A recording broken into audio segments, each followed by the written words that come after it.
Hey everyone, this is Jalen Cook with my assignment 5, which is a reflection from assignment 4.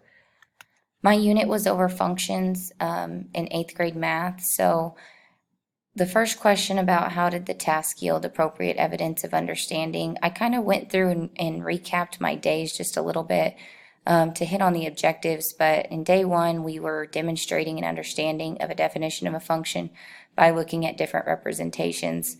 Day 2, we were looking at qualitative graphs, which was another objective, and this also touched base on real-world application.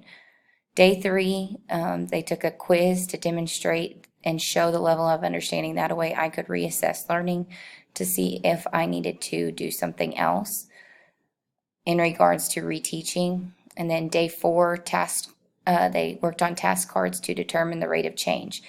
Again, this was another standard and objective. So all of these things, they are showing that they are learning and meeting their goals to meet the objectives.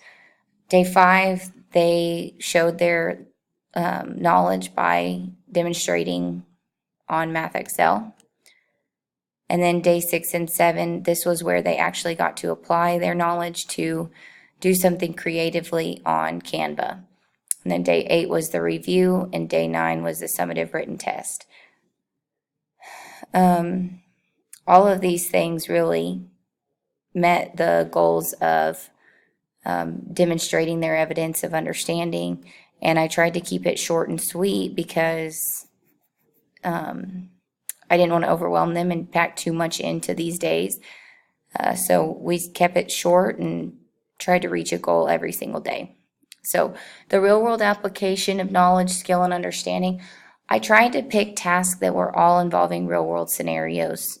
They had the matching activity with qualitative graphs, which was involving real-world written situations. They had to identify functions from different representations. The task cards were all scenarios. And besides the small amount of direct instruction that I gave, really and truly, most of the tasks that went with this unit were real-world scenarios. Assessment formats that I used include individual whiteboards, thumbs up, thumbs side, thumbs down, and then the classic homework and quiz. And then the other summative assessment was the brochure and the test.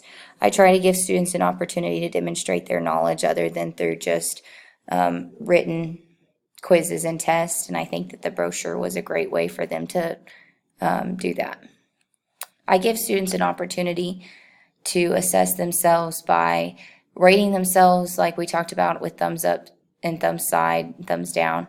On the back of every quiz, I also allow students to reflect with their knowledge on what they knew and tell me what they still struggle on, what they need extra help on, and then also to tell me one strength that they felt like they had from that lesson. When they get their graded quizzes back, they graph their grades so that they can kind of tell, I was good through this point, but I started struggling on this quiz, and this is what I really need to go back and study. So all of those things were opportunities that my students had within the function unit, and I definitely feel like this assignment was positive and had some good things brought back from it.